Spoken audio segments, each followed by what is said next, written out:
Okay, bismillahirrahmanirrahim. Assalamualaikum warahmatullahi wabarakatuh. InsyaAllah hari ini kami akan membentangkan berkaitan tajuk keselamatan internet. Ahli kumpulan saya terdiri daripada 6 orang, iaitu saya sendiri Muhammad Ruzain, Muhammad Arif Fikri, Muhammad Fadil Aminin, Muhammad Adam Idham, Ahmad Aiman dan Afif Azhar. Okay. Isi kandungan tajuk kami ada 4, iaitu berfokuskan kepada definisi keselamatan cyber, yang kedua kepentingan keselamatan internet, dan yang ketiga langkah mudah kesedaran keselamatan internet, dan yang terakhir adalah cabaran pengguna teknologi dalam pendidikan. Okay, kita pergi kepada definisi keselamatan internet.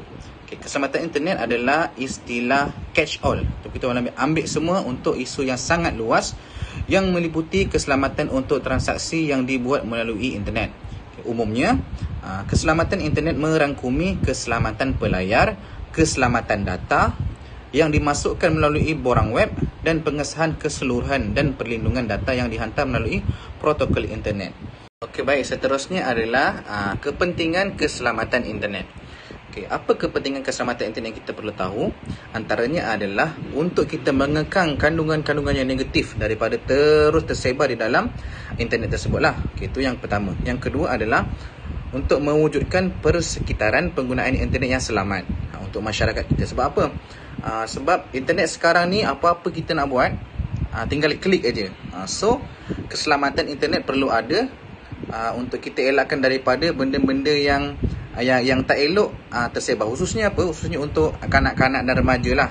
Sebab kita tahu kanak-kanak dan remaja ni banyak menyalahgunakan internet ni. Okay? Yang ketiga adalah membasmi penggunaan internet yang ekstrim yang boleh mengakibatkan ketagihan. Betul. Kadang-kala penggunaan internet ni yang ekstrim ni boleh terjadi kepada game. Kadang-kadang anak-anak kita terlalu banyak main game sampai ketagih, dan juga kebiasaannya remaja-remaja kita ni ketagihan dengan pornografi. Itu adalah satu kepentingan keselamatan internet yang perlu kita elakkanlah. Okay, nombor 4 adalah mengawal pendedahan terhadap ancaman cyber seperti penipuan dalam talian, gangguan cyber, kecurian cyber, buli dan lain-lain.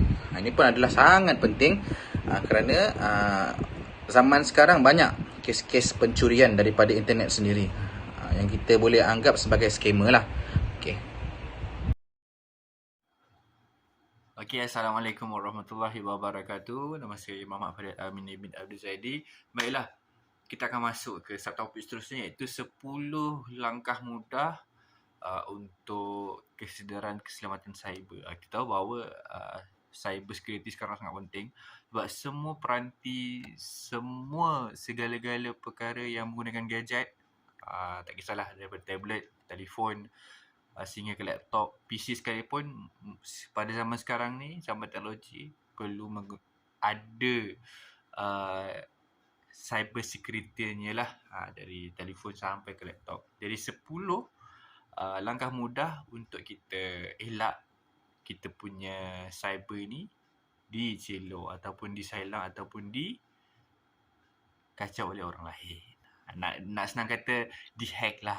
Okey, kemudian langkah pertama, kita kena gunakan kata laluan. Okey, kata laluan ni yang pertama kita kena gunakan kata laluan tu gabungan antara huruf, nombor dan simbol. Huruf ni contoh A, B, C sampai Z. Nombor ni A sampai 1 sampai 10, 1 sampai 9 lah kan. 10, 1, 0. Dan menggunakan simbol. Simbol ni kan kalau kita ada alias, ada dash, ada koma dan sebagainya, kita boleh gunakan. Itu adalah salah satu kata keutamaan lah bila kita set up mana-mana password dekat akaun bank kita sekalipun, kita akan gunakan elemen tu, nombor, huruf dan simbol. Kemudian elakkan daripada mendedahkan kata laluan kepada orang lain. Kata laluan ni daripada semua jenis, akaun bank, email sekalipun kita tak boleh nak beritahu kepada orang lain. Hatta kalau boleh, pasangan kita pun tak boleh lah kan, sebab kita tak tahu akan datang macam mana. Jadi our security kita kena jaga. Jadi kita kena elakkanlah daripada memberikan kata laluan kita kepada orang lain. Kemudian yang ketiga, sentiasa tukar kata laluan secara berkala dan elakkan daripada menggunakan password yang sama. So kita ni kalau boleh kita kena update ataupun kita kena tukar kita punya password tu setiap mungkin sebulan sekali ataupun di minggu sekali untuk mengelakkan kita punya account tu di-hack ataupun digodam. Untuk kita securekan lagi lah kita punya keselamatan cyber tu. Sebab kalau kita punya password ni boleh login, everything will be gone. Apa yang jadi berkaitan dengan scammer, hacker, habis beribu-ribu, berjuta-juta akaun orang hilang disebabkan dapat password. Kemudian elakkan penghantaran kata lalam bersama dokumen rasmi. Jika kita ni buat secara online, kita hantar satu dokumen secara online, kita tak payahlah sertakan sekali dengan password dia, bahaya. Dan last sekali adalah sulitkan penghantaran dengan kata laluan. So setiap dokumen dia ada satu sistem security yang mana kalau kita nak buka dokumen tu kita kena keluarkan password. Contoh ada satu ni, kalau nak buka attachment tu kita kena tekan password yang disediakan. Yang mana kita sendiri yang tahu password tu. Orang lain tak boleh tahu.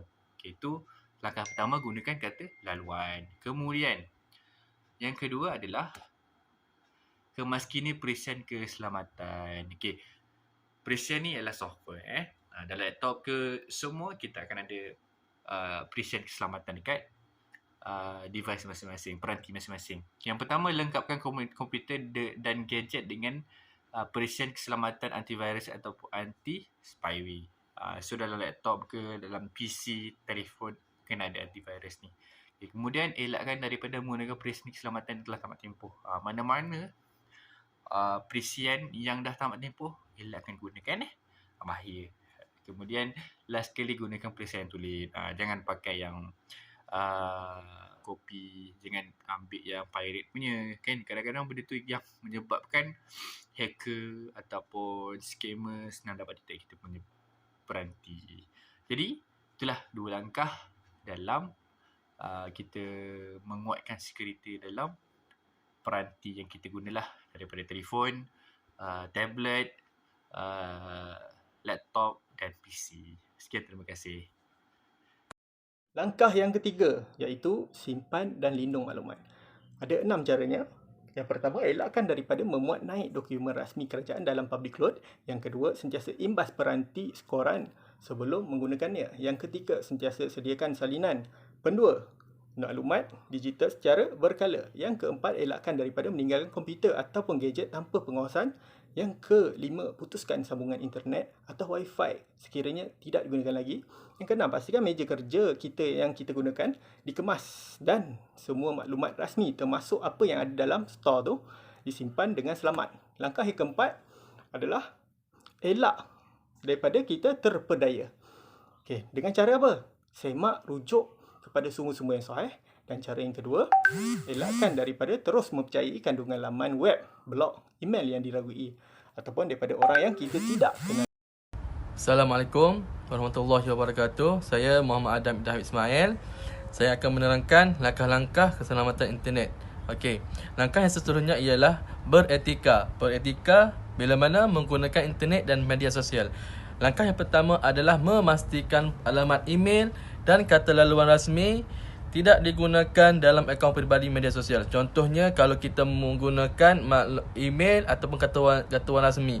Contohnya kata laluan rasmi itu adalah kata laluan kita untuk melogin masuk kepada kad bank ke bank Islam password login online internet ke macam mana. Iaitu kita gunakan password yang rasmi untuk kita menggunakan untuk buat kad bank mengeluarkan duit. Yang itu kita tidak boleh menggunakan password itu menggunakan untuk masuk kepada media sosial. Yang itu tidak boleh. Okey, pastikan ya yang itu tidak boleh. Okey, yang kedua adalah sentiasa keluar ataupun log out daripada akaun media sosial apabila tidak digunakan lagi. Contohnya sekarang ni kita menggunakan Facebook ataupun WhatsApp web, kita login masuk pada di cyber cafe ataupun password Facebook kita masuk tapi kita tidak log out. Okey, yang tu adalah yang paling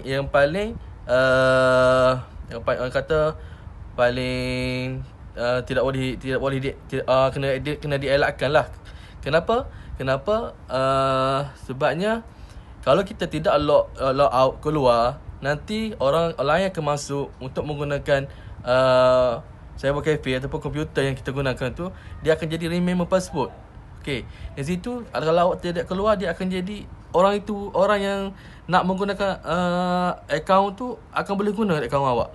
Itu adalah keselamatan kita lah dalam beretika menggunakan internet. Okey, yang ketiga ialah elakkan daripada berkongsi maklumat peribadi dan maklumat berkaitan tugas rasmi di internet.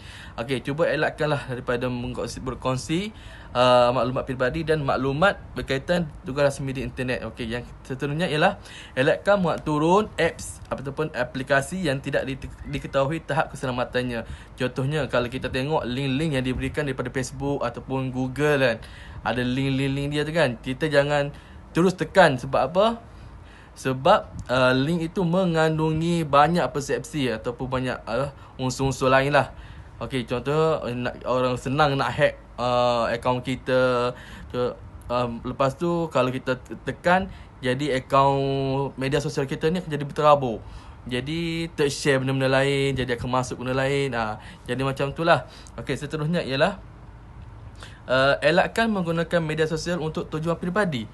Okey, untuk tujuan peribadi, kita cuba elakkanlah daripada menggunakan media sosial. Contohnya, kalau kita nak menghantar password ataupun apa-apa, password bank apa-apa, kita tidak boleh. Cuba elakkanlah daripada menggunakan media sosial. Lebih baik kita call terus je untuk beritahu. Okey, seterusnya ialah berhati-hati dan jangan sebarkan maklumat peribadi dalam internet. Yang ini yang paling ditekankan. Jangan menggunakan sebaran yang maklumat peribadi dalam internet. Okey, yang seterusnya ialah elakkan daripada membuat komen mengenai isu-isu melibatkan organisasi atau yang berbentuk serangan peribadi. Okey, apa yang dimaksudkan ke sini ialah elakkan menggunakan komen mengenai isu-isu melibatkan organisasi ataupun yang berbentuk serangan peribadi. Contohnya sekarang ni banyaklah yang membuat komentar terhadap peribadi seseorang itu dan membuat komen terhadap organisasi. Contohnya tidak puas hati kepada organisasi ataupun tidak puas hati kepada seseorang. Kita terus melontarkan komen kepada seseorang itu. Itu tidak boleh digunakan di dalam media sosial. Okey, itu adalah adab kita, adab beretika. Beretika ni iaitu bermaksud adab kita menggunakan internet dan media sosial. Dan yang terakhir ialah kenal pasti rakan sosial anda. Okey, bila kita menggunakan laman sosial ni, kita hendaklah mengenal pasti rakan sosial anda. Kenapa? Kerana rakan sendiri itu yang akan memakan diri kita sendiri. Okey. Seterusnya kita masuk ke langkah-langkah yang seterusnya ialah waspada jenayah cyber. Okey, apa yang dimaksudkan dengan waspada jenayah cyber ini adalah yang pertama ialah jangan benarkan individu lain menggunakan identiti dan kata laluan akaun, email dan media sosial anda. Jangan benarkan sesiapa yang nak menggunakan akaun email ataupun akaun Facebook, YouTube apa semua, jangan benarkan walaupun kawan baik kita sendiri. Jangan benarkan. Kenapa? Benda ini akan membolehkan seseorang itu mengakses maklumat-maklumat kita dan menggunakan secara tidak selamat lah.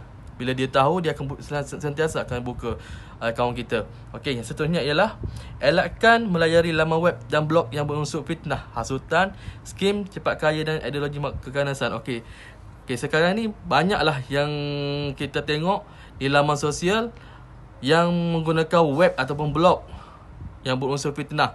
Okey, bila menggunakan laman web dan berunsur fitnah ini adalah jenayah cyber. Okey, jenayah cyber ni kita menggunakan blog yang berunsur fitnah, hasutan, skim perkara dan ada keganasan. Kita cuba elakkanlah daripada menggunakan web tersebut ataupun kita cuba elakkan daripada tekan link yang dipaparkan dalam laman sosial tu. Kita elakkan daripada tekan benda tu. Sebab apa? Sebabnya benda tu boleh membuatkan kita ni menyokong kepada keganasan ataupun membuat kepada fitnah.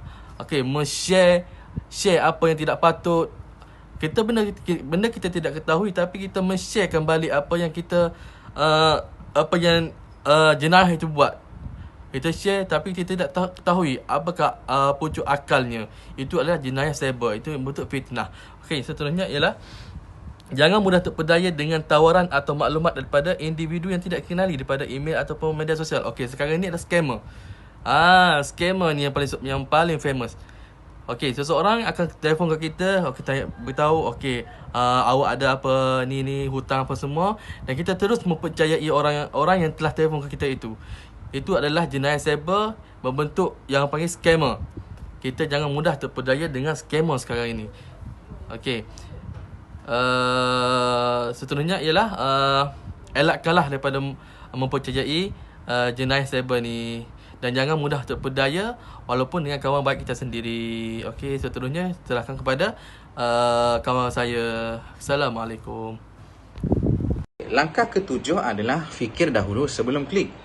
Maksudnya kat sini kita jangan klik pada email ataupun pautan ataupun web yang agak mencurigakan kita. Sebab apa?